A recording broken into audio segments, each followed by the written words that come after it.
Thank you so much for your time. So I am Subhamoy Dasgupta.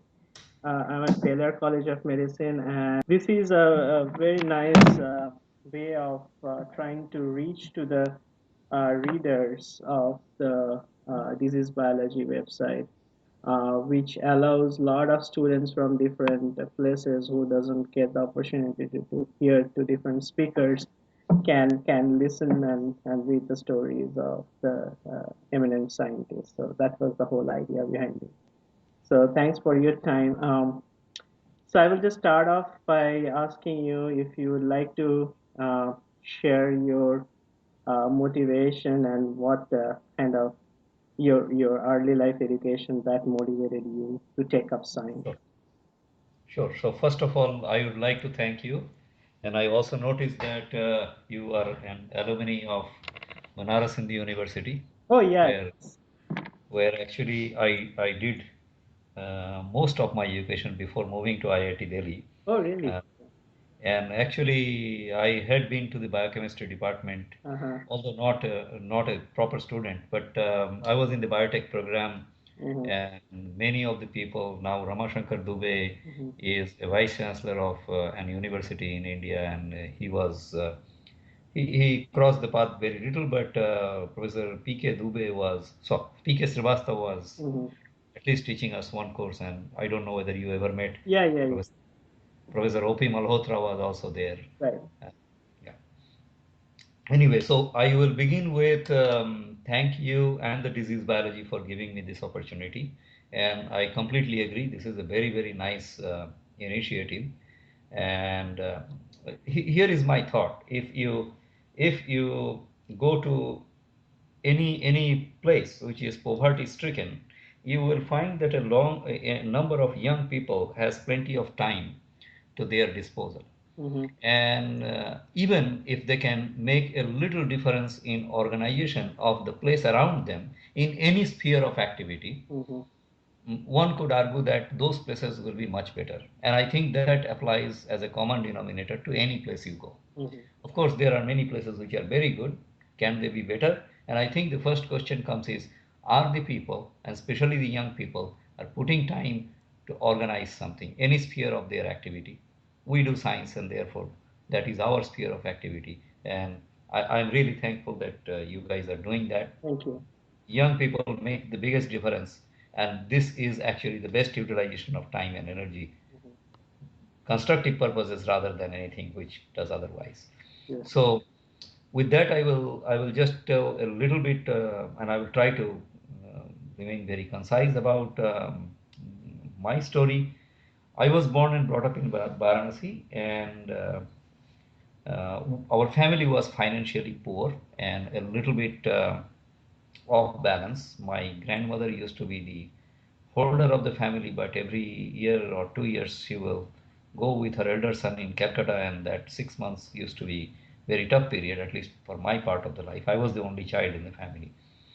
So I had to work very hard, and when she is away. So an example is when I was in my fifth grade, um, my grandmother had left the town for 6 months, and my neighbor's home demolished. It crumpled because it was very old, at least 300-year-old house. And so he offered me equivalent of today's 50 cents in American parlance. And my job was to carry a lot of debris of the house on a gunny bag, carry on my back, and go 50 steps and throw into the river Ganges. But that was a very nice opportunity because it gave me enough and a steady income for next few months, so that I could buy all the food material, cook food, and I had my old grandfather living with me, and we both could have something. There were other people in the house. My mother and father was there in another place pretty nearby, um, for again a family related thing. So for 2 3 years I hardly saw them, but this was the life. So where we were poor, but only financially, not by any other means. Culturally, I, I should say that we had a very rich surrounding, Mm-hmm. and the education was very valued. And um, I had the company of great mathematicians. As you, as somebody lived in the Varanasi, you know that it is also the central place of Hindi literature, Mm-hmm. Sanskrit literature, and music.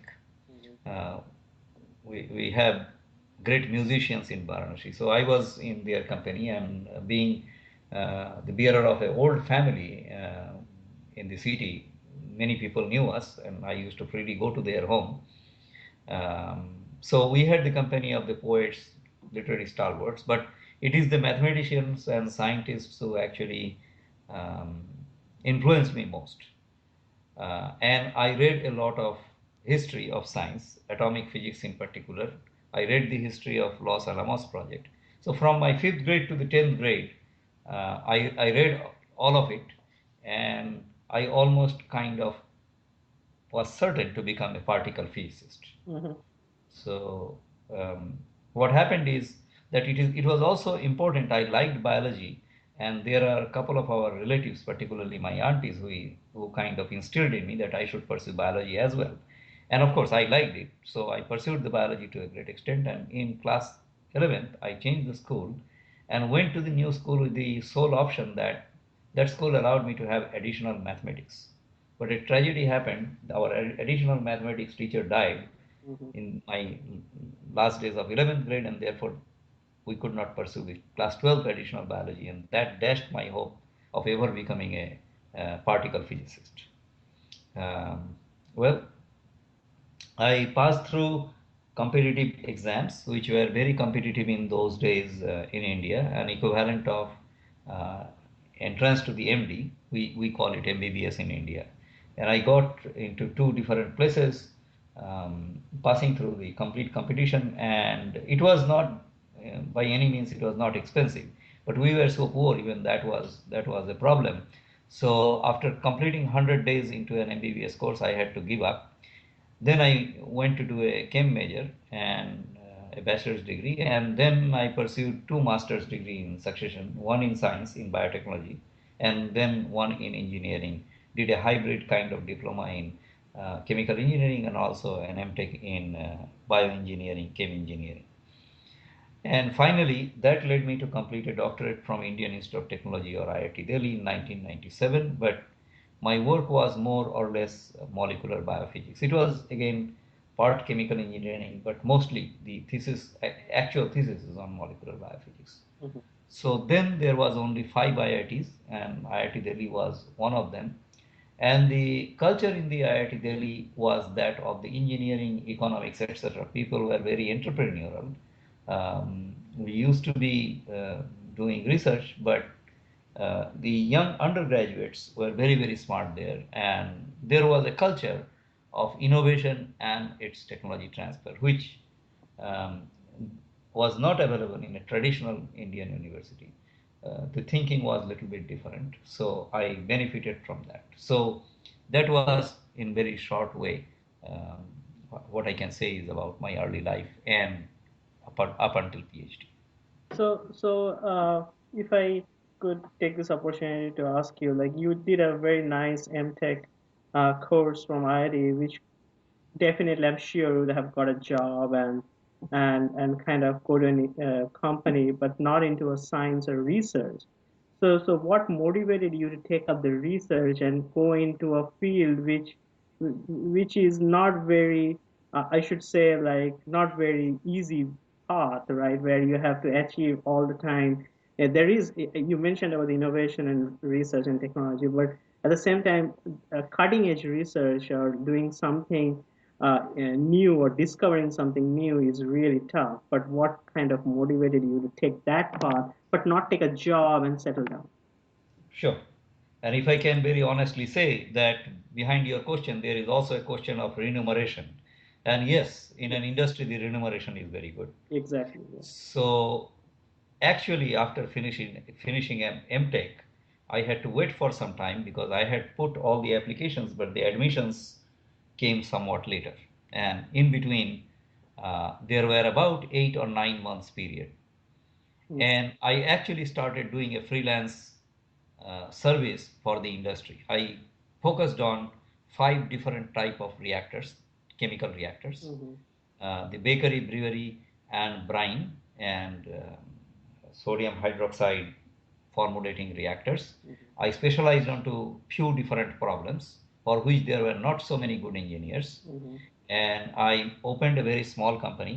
And there was one man army, and that was me. Um, and I was getting very good pay. If if I can say that in 8 months I earned enough, that actually helped me to wither any of the financial storms that came, even with a fellowship in my PhD. Why did I leave it?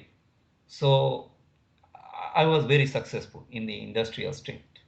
There was no dearth of work and there was no dearth of money. In fact, if I ask somebody to give me 1,000 rupee, at the end of the day, they probably were happy once I had fixed their problem to give me 3,000. Right. That was the case. Why did I leave it?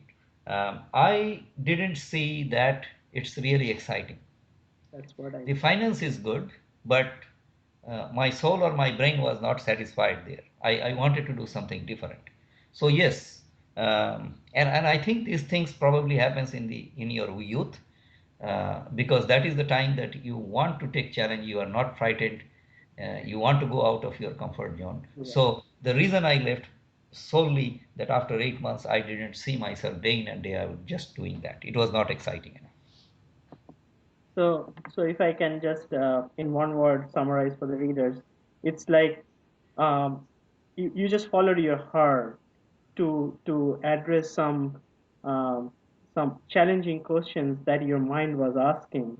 So you kind of left the comfortable life and took up the challenging research career to address the health problems or issues what you are interested in. Yes, yes, certainly. Okay. What I would like to add is that I was stuck to certain extent also in the era of 1930s and 40s. I had read about a lot of people who were great scientists. I was very moved mm, by the lives of Max Born, who is again a quantum physicist, and I had read a lot of things about him. I was also moved by Werner Heisenberg, but equally well, um, I was moved by Jagdish Chandra Basu. I was moved by Thomas Alva Edison, and all of them had done a lot of research, a lot of goods. And in my mind, I think I was not yet mature enough to get onto a couple of scientific problems. And I still think that I have not got into a couple of those kind of scientific problem of today. But I wanted to do something. Uh, Not having a lot of clarity as to what that thing was. And also, I think these are pretty chance events also that you actually stumble on a big problem and you see a clear path. So I'm still a mice who wants to get something good. The food exists on the other side, but I'm still going into the maze. I've got few nibbles here and there, but I have not got what I aspired at that stage. But that was my motivation then. So from there, how you moved into ocular research or neuro degenerative research that you're currently, what was the motivation to take that up? So, in reality, it was a series of defaults. Uh, I went into the PhD, and there were a lot of projects which were being offered. As you know, that PhD is not something that I have a great idea I will do, but you are offered certain things. Right. And in that time, I had read a lot of things. It appeared to me that it is the DNA which contains all the information. But that information does not become a function. It only becomes a function when the proteins interact with that piece of DNA. So I was primarily interested in understanding protein DNA interaction then.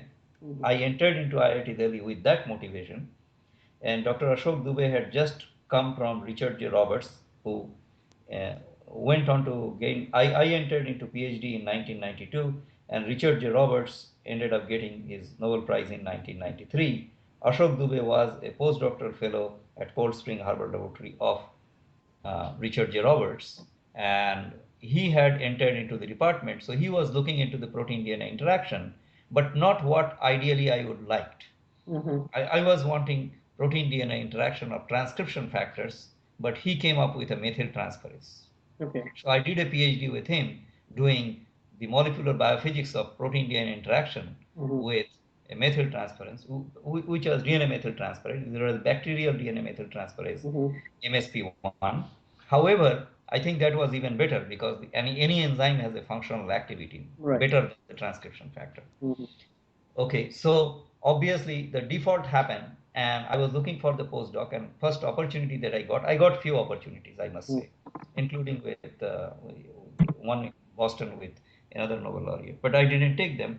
I ended up going to Canada for few reasons, Mm-hmm. and one of the reasons why I went into Canada is that lab, Dr. Moshe Ziv's lab, has actually catalyzed successful formation of a company, Mm-hmm. and I wanted to see that how you take the research from the bench and go to form a commercial enterprises. That was pretty much with the IT background and with my own inclination I wanted to do. I must confess here that in my undergraduate days and in my PhD days I had made few companies, Mm-hmm.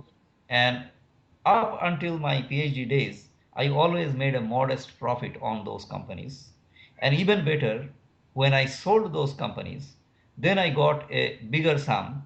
And the last company that I made is SS Chemical Products in uh, around 1985, and I sold it in 1988. But that in the city of Varanasi, the people who brought it, Mm-hmm. they got some advantage there. They actually were able to make it bigger, generate more employment, and which was very satisfying. So um, yeah, so that is pretty much. Uh, so from there, I came to Moshe Zip's lab and to learn the crystallization. And at that point, I actually wanted to go back to India, and I had put a lot of applications. And my alma mater, IIT Delhi, actually offered me a faculty position in absentia. Mm-hmm. So to go there, I had been thinking about a lot, and I was not interested at that point as an independent lab to embark on healthcare or biomedical research. I thought that a lot of biochemistry and molecular biology has not been married with mechanical or chemical engineering properly. Right. So there is another thing there. In 1991, right after I had almost completed my MTech, there was a problem that India faced, that the India's balance of payment situation worsened, and we had in India only 1 month of foreign currency left. So when I looked into all the items that India imports, the oil came on the top, the gasoline, Mm-hmm. and that was the 30% of India's bill, and that was the major part.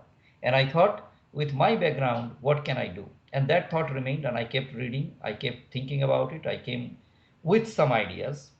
And when I joined as a PhD scholar in IIT Delhi, I told Professor H.B. Mathur, you are Rao in the mechanical engineering department, and Professor Sujay Guha in biomedical.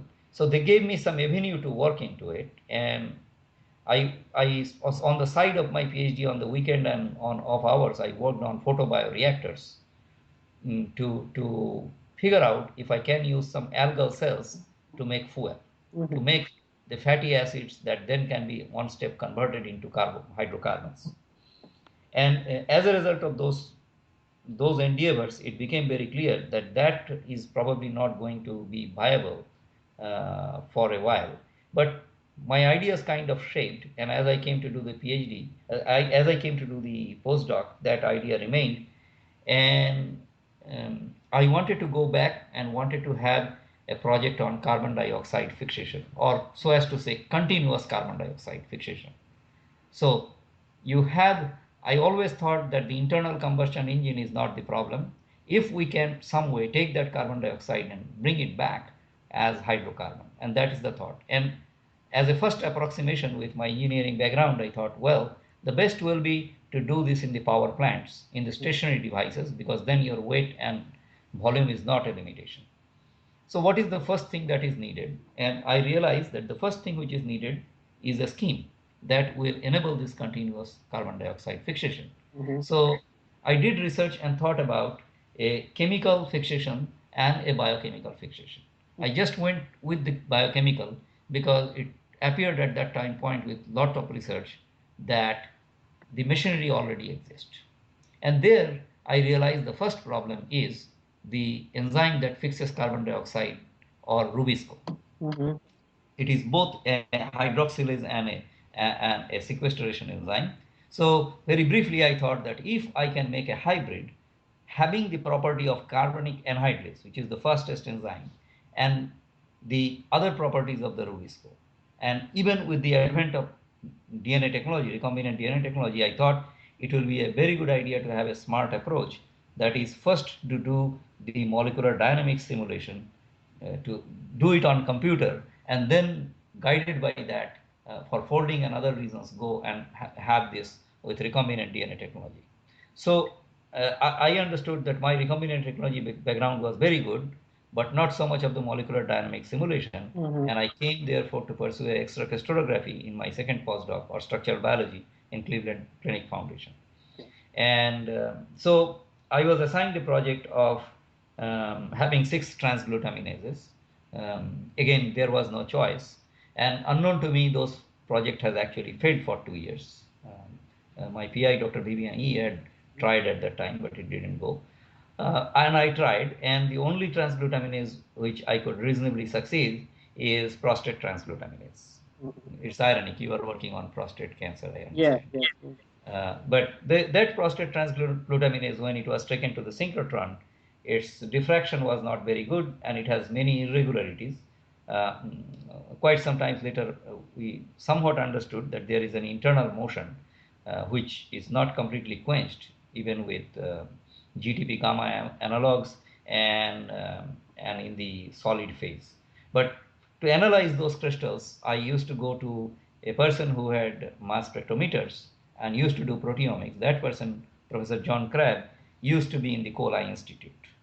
So simultaneously, a family tragedy broke. My wife had become very sick, and that was one reason why I stayed back. And when it became clear, and I had to clearly tell IIT Delhi that I am not coming back, even if they gave me a year extension, I am not going to be able to join.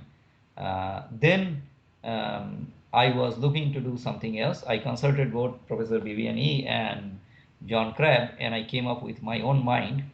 And it appeared to me that I do not want to pursue much of structural biology, but go back to the function. And I seems to be a very attractive area to me.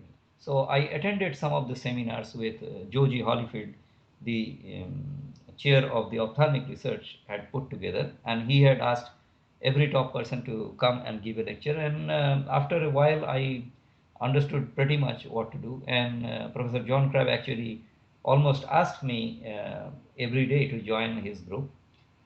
Internally, I also got a grant from Cleveland Clinic. So, on a semi independent position, I joined with John Crabb. Actually, I joined with John Crabb and became semi independent. And what I noticed by talking to a lot of physicians, that was a great thing in the Kola Institute. There was a glass door which separated clinicians from the basic researchers, but only a glass door. You can always come out and go to the offices. And I talked to a lot of people, but the library of the Cleveland Clinic was getting rid of the books. And I bought a book on the auction for 50 cents. That is the clinical optometry and pharmacology. And that book I read through. It is a very thick book, but I read through. And when I read through, I really liked this whole disease, glaucoma, because it reminded me that eye is a chemical reactor too. The fluid flows in and fluid goes up. So I found a lot of things, and I thought that I can apply all the fluid dynamics, chemical engineering, and every other thing, including mass spectrometry. So so then I joined, and the when the fluid flow is increased, surgeons take out a very tiny chunk of trabecular meshwork, a tissue in the anterior part, that goes to the west, and I collected all of them, and I wrote a proposal. The another thing is that most basic scientists there had not written a what you call as IRB approval, the Institutional Review Board approval to use human tissues. So I collected these tissues in a anonymous manner, meaning that the donor information will not be taken, put together an IRB and wrote a NIH R03 grant, and lo and behold, that grant was pretty well received. I had to go through then it was a 3 round of chances. Nowadays it is 2 rounds. So I put it together and it was very well received, and I ended up getting a grant. And our institute chairman, not our department chairman, institute chairman, Professor Hiller Lewis, who was a physician, he was not very keen that anybody do anything other than the retina at that time. He wanted a focus, but he became very supportive, and it became a very kind of game changer that, well, somebody of their own has come with that, and overnight he became a proteomics pioneer in the trabecular meshwork proteomics, the area which everybody thought that it is not that important. Also, I did something in the optic nerve. Most people concentrate only on the retina, so I did both of them, and that's my story, that I became an independent scientist. And of course, these two research and taken together with some other cues from the demyelinating diseases is so overwhelmingly engaging that even to do a reasonably good job, the ophthalmology and vision research has become so central in my life that I hardly get any other time to pursue anything. I think you know all about this. That when you are engrossed in research, even in one area, that's peeling of the onions, and it becomes so vast and so Sure. big. Uh, So I I don't know much about the eye research, but if I'm right, so you're saying that the clearance of the proteins is very important, which is kind of causing the degradation of the proteins, and the proteomics approach that you are taking is to identify how this process is going on, and how impairment of this process can lead to disease like glaucoma. Uh, sure. what do you think that is the next ladder or next step that you think is going to kind of revolutionize the treatment for the glaucoma patients? I personally know a lot of patients, including some of in my family. It's like really a painful disease, and always in the verge of a lot of pressure inside the eye and build up, and what is your like in a very naive or lay language, if you can say, as what do you think is the next uh, best coming approach that you think the patients may benefit from? Sure.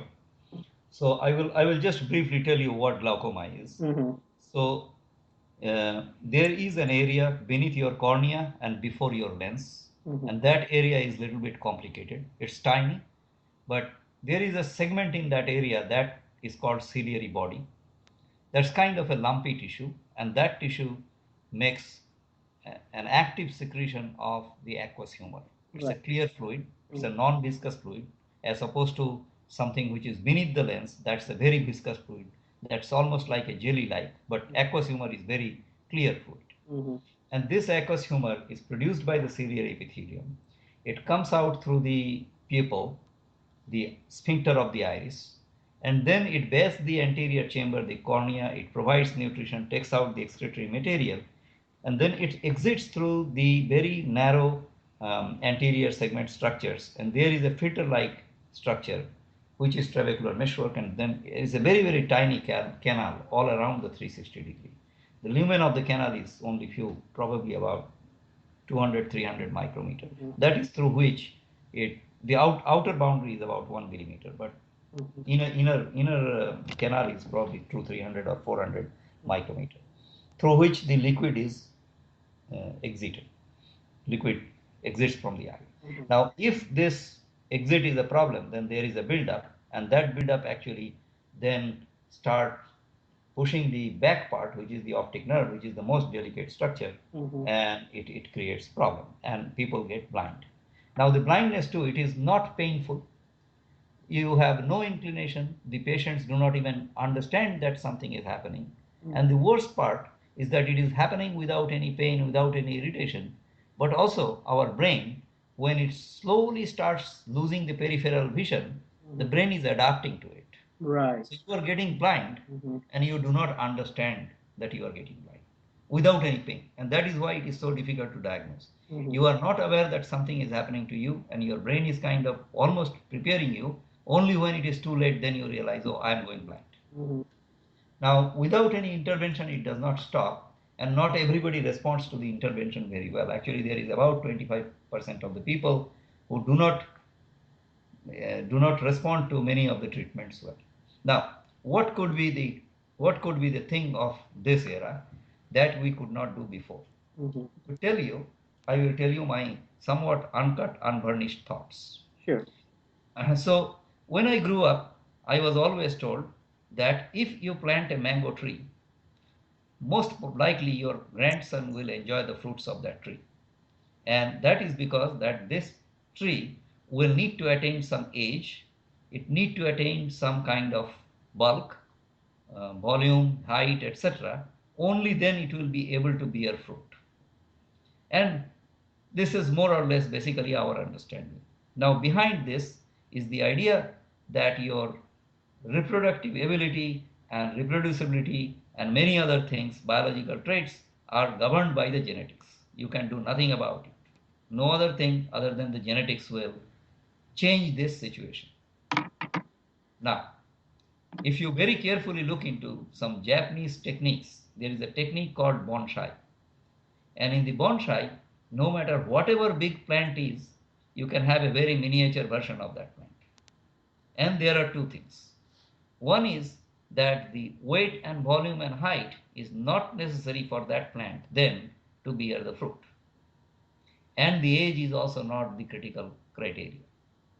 So, if you thought that the age, the reproducibility, to add some weight, critical mass, etc., is determined by genetics which cannot be changed, the bonsai experiment shows over and over that it's not like that. So, how does that happen? And that happens using a mere change in metabolites.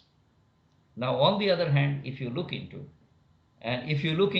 the World Health Organization and look into what are 90% of the critical essential drugs, they are all metabolite analogs. If you look into the number one drug that is sold in the market, that is Lipitor. What does that do? Changes the metabolic profile of the lipids. That's sufficient to delay the cardiovascular problems, the fatal cardiovascular problems. Now, I have been asking this question that if I look into the fluid of the aqueous humor and that of the composition of the trabecular meshwork from the surgery or from cadaveric donor eyes, and if I try to just look into that what are the differences, will I then learn that what are the metabolite differences between these two? And lo and behold, if I end up getting that there are things in the normal that disappear in the disease state, will that it be a good proposition if we could get it back into the disease state? And that may not cure, but will that shift the so-called curve? The economists always talk about the cost curve. You cannot shift, you cannot change it, but if you can shift it, it's okay. So I think that approach um, was not possible in the yesteryears, because if you talk about chromatography or if you talk about the nuclear magnetic resonance, all of these techniques to know the small molecules and metabolites, A, need pure compounds, B, need prohibitively large amount of compounds Hmm. in a relatively pure form, which the biological fluids and the tissues will not provide. Right. But that is where the mass spectrometry and a number of other allied physical techniques coming from physics, such as asymmetric waveform ion mobility, before the mass spectrometry, is enabling us to do. And that technique in 2015 is right here. And these are the kind of things which might tell us how we might look into metabolite profiles and then look into the proteins that change and try to manipulate one or the other. That's my thinking and that's my direction. So if I kind of summarize the whole thought into a very for the audience, general audience. So is it possible or is it far-fetched to say that in near future it is possible to analyze the tears or maybe something which is coming out of the eyes and go through a LCMS metabolic profiling or proteomic profiling, and you can kind of give an idea that what are my likelihood chances, or what is the condition of my eye, healthy eye, whether I'm having a healthy eye or not. So you're kind of saying that these type of things is possible in the near future. Yeah, yeah, it's already happening. Okay. The challenge is that the en masse application of it. Mm-hmm. We can do all this as of now, as we speak now. The Mm-hmm. only thing is that we cannot do it Mm-hmm. on a routine basis in the clinic. Right. Right. So the question that you are asking is that is not can we do it? Can we do is that answer is there. Mm-hmm. Yes, we can. Mm-hmm. The question is on an individual, can we have a dedicated $2 million instrument for 2 whole years to get all these answers? How could we boil it down so that it can go back to the actual clinic or the bedside? That's the key question. I So, think that will come.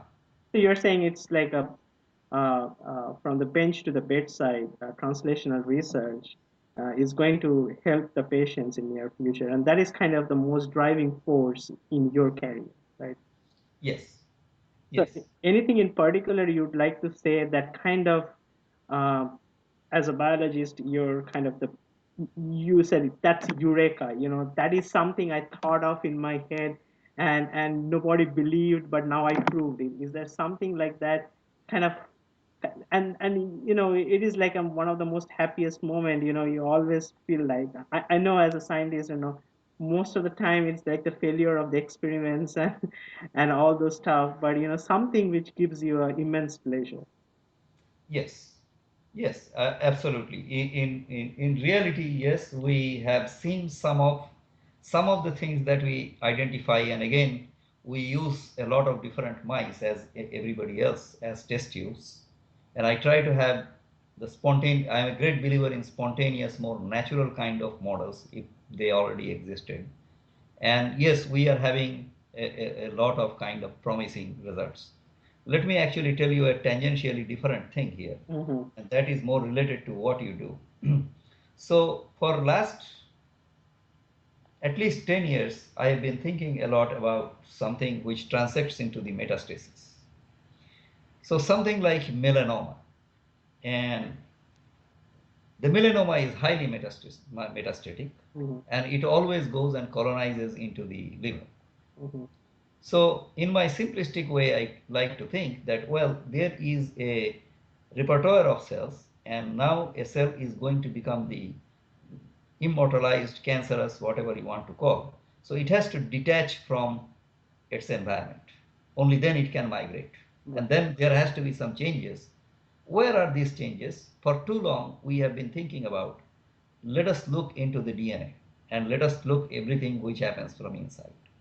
So a company is undergoing the change, and rightfully we are focusing on CEO and the executives. And at some time point, I started thinking that if the cell is getting detached, then probably the first thing will happen is in the outer surfaceome.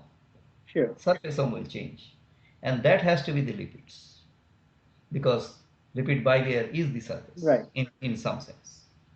So then there is another thing which Kohler and Milstein and all these people in 1970s knew, but somehow it is not that much in the currency. That is, if you look into the cell surface, what is the cell surface? It changes with any neoplastic transformation. The couple of things that probably a undergrad knows is that the lack of contact inhibition, growth in the soft agar kind of situation, Mm-hmm. and the change of the lectin binding on the surface. Lectin binding change, it has to be therefore the surface sugar is changed. So Right. can we have the surface sugar and the lipid studied? Mm-hmm. And I talked to a few, and there is a common denominator on my part from an analytical biochemist. There are common denominators, whatever I do. So it was a very kind of aha moment for me, but that aha moment always does not translate into the things. Right. So one of the great oncologists that our institute have, I don't know, clinically, the Bascom Palmer Institute is regarded number one in the US. It's mostly on the clinical side, I must say.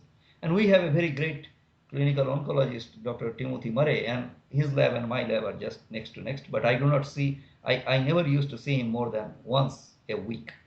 So I had a couple of discussions and everybody got excited, but nothing actually translated that I can say that tangibly came. Nice concept, but didn't happen. But in case of this glaucoma things, what I am trying to tell you, uh, it has advanced partly because that I was in a great company of number of my clinician friends who I have a deeper relationship than just being the collaborator. Right. I can pick up the phone anytime, talk to them about anything comes in mind. In fact, I mean, with one of my clinician colleague, I and he at random talk even from midnight to 2 p.m. and people in my family kind of are sometimes surprised that what these guys are possibly talking about so passionately past midnight. But I think that kind of relationship and that kind of Sure. network actually helps propel. So from this, what I think what we learned is, as a scientist, it's important to communicate with other people, with your colleagues. In particular, if we are basic scientists, it's important for us to talk to clinicians. So collaborate with them, collaborate with other people, other scientists in different fields, exchange of ideas, and at the same time network with them, so that a free flow of ideas and interactions make the science interesting and also makes the advancement, right? So, Yes. If I can add one more thing, so every summer I host some high school students. mm-hmm, They are selected by Howard Hughes Medical Institute supported grant. mm-hmm, Our assistant vice provost has a grant from HHMI, and they select the high school kids. But I always have a laddering system: high school to undergrad to medical student to visiting scientist. But these young people, very young people, sometimes they ask the question, and I think that sometimes we have to kind of be serious at them.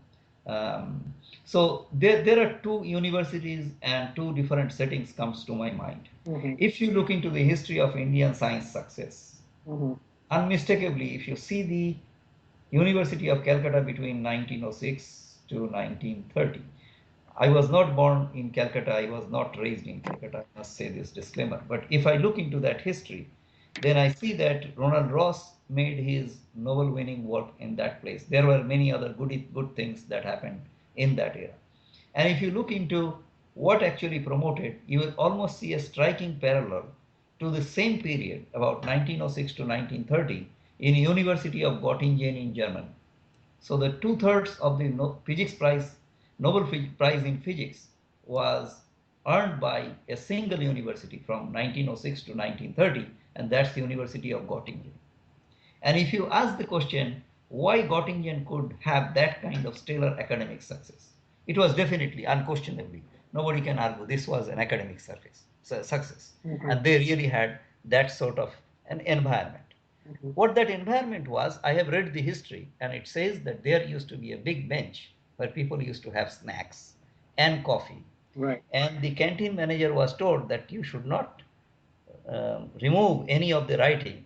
So the writings used to stay for quite some time till the group actually they themselves would erase it out. Mm-hmm, Um, so, in the words of probably Werner Heisenberg, I am blanking on that who it is, but there is in the annals of this history somewhere it has been said that the pandemonium of quantum physics was so much that anybody could ask a silly question without being branded as fool.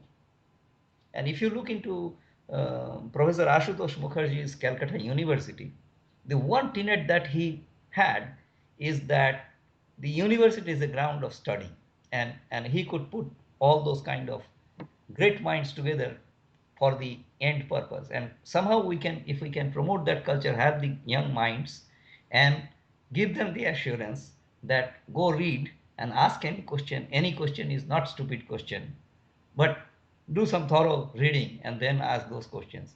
I think that that will have a very vibrant environment, and we will see some of the big question comes from the people who didn't know that those questions were already tried, and it has been thought that they are impossible to do. right, right, But when these questions are repeated by some people who didn't know this part of the history, maybe their even approach, question and approach comes from such a different direction that then probably the right question is asked in the right manner, and that will give a chance for those questions to be succeeding and answers to appear. So I think among all this, putting surrounding very bright young minds, not inhibited by too much of history, knowing success or failures is also very helpful. Well, that is very encouraging. Thank you so much for your kind words. So finally, I'd just like to ask you if you have any suggestions for us, in particularly what the disease biology website that we are putting together. Any ideas that if you have any, please pass it on to us. We would like to take your idea and guidance in continuing this thing. We hope that we will be able to do a justice for it, and so that a lot of people can read and kind of get benefits from it. So we would really like to appreciate your time and this generosity and assistance. Sure, thank you. I will do much more thinking about it Sure. than now. But a priori, what I would tell you is that if you could um, invite some people from very different walks of life, not necessarily from the disease biology, Mm-hmm. and encourage them to look into it, Mm-hmm. as also to the young minds, and periodically kind of ask for a feedback. Right. And those two things, because again, if you invite people from very different fields, they will probably give you some ideas. I would say even go for the engineers and entrepreneurs, some people from the oil and natural gas, etc., just very experienced people who have seen the world, Mm-hmm. but just give a fresh looks, and certain things are obvious or not obvious for them, and that you will benefit. On the other hand, if you involve some young people who are in training, and by the time few years passes, then they will probably in a different stage of training, or some may not be even training but actually in a place, and this periodic lookup will have them look back and give you something that if this was done, that could be a good pointer. So these are the 2 points which immediately comes to my mind, but I will think through it a little Yes. bit more. I think this is a great initiative, and it has a chance to change many things, and we have to give it a fighting chance. Sure, Correct. sure, sure. Well, thank you so much, Dr. Bhattacharya, for your time and sharing with us all your thoughts of life and how you have achieved so much, and what is the guiding force behind it. I think that's motivation is the most important thing, and I hope that this will really help a lot of our readers and young people to take up science and inspiration to move forward in their careers. So thank you so much. Thank you very much, and thank you for giving me this opportunity once again. And I wish you and the disease biology a grand success in very near future. Thank you Thank you. so much. Thank you. Bye bye.